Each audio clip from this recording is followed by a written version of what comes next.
Hey y'all, welcome back to another video. I want to go over something very important with Polarity ATI in this video, so please stick around to this video. We're going to be going over some updated NQ settings and also what I would do with the new Polarity ATI settings and how I would use them. Okay, so stick around. Getting into the new NQ settings, we go into the indicators. These can basically stay the same, but the polarity settings themselves, something I found very useful. Putting the minimum imbalance volume to 50. This can be changed around morning to morning. Adversary detection up to 32. Okay, so that's going to help you hopefully stay out of some bad trades. Imbalance ratio, this can change day by day, but right now I have it at 2.5 and it is working pretty well. So you should give these settings a try. Maybe play around with the imbalance volume a little bit as well. But definitely give that a try. Okay. Now going over how I would use Polarity ATI right now in these market conditions. Okay. What I've been finding most success with is using supply and demand zones and fair value gaps, which is what I teach in my in the live streams we do every day. We go over this. Okay. So just to give you some examples, if we rewind in the week a little bit, okay, we had this 2 hour. Just for an example, here we had a 2 hour supply zone. Okay, this is on ES. We pull right up into it. I always mention to my members playing regression long into these zones, so you can hopefully get an entry to the technically long side entry, but it's putting you short, right? And aim for that sell off, right?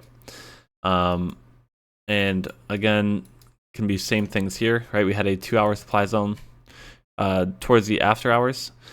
Pull into that, reject that, right? And also when we come into demand, you play regression short. Okay, this is very key. So we come in, you can arm regression short. Once we start to consolidate or slow down, you see volume taper off. There's other things that go into it, right? But the general idea is get a sell off, get an entry hopefully lower, or they pop back up for a few points. Dip lower, pop back up for a few points. You might get stopped out on a trade here because it's a big dump, but pop lower, pop up, and that's the general idea behind it, right? And if you look back over time, you can see some days it just works really well. You can see here, this is around 1 o'clock in the afternoon. We pull down, you arm regression short right as we're approaching the zone, hopefully get an entry here, pop back out. As we move close here, pop back out. We move close here, sell off, entry here, pop back out, right? So you can see how useful this can be, right? And if we combine this with fair value gaps, let's just take a look. Okay, so let's take a look at Friday here. Okay, so using our fair value gap analysis, okay, we have multiple fair value gaps everywhere, right? Now these are always potential plays, right? Not always going to catch them. Like this fair value gap, might not expect it to work because look at how quickly we're dumping, right? You want to see us kind of slow down as we approach or have maybe a few more wicks. So right here, we have a micro fair value gap. Okay, you can kind of see that there. And as we come up to it, we wick away from it, right? So arming regression long here, looking for that short pull downwards can be a great play. And you can see we have that there. And again, right here, this is just a very easy fair value gap. We move in, have a big volume spike, then volume tapers off. You could arm regression long on this candle, hopefully get an entry here for the short side dump, okay? What's another example? Right here we had a bullish fair value gap, and right here we had a bullish fair value gap, so let's look at this one first. We pull up, we start to taper down. You can see the volume tapers off as we move closer to it, so it looks pretty good. We can arm regression short here as hopefully get an entry and pop back out. Same thing here.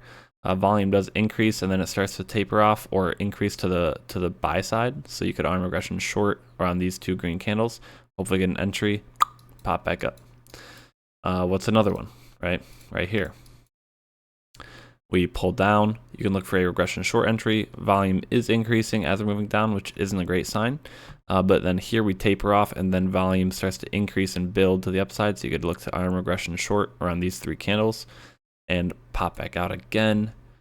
What's another? I mean, there's just so many of these, right? So it's a very short video. Please learn these concepts, right? Polarity ATI, new settings, check them out. Change the imbalance volume if you need to.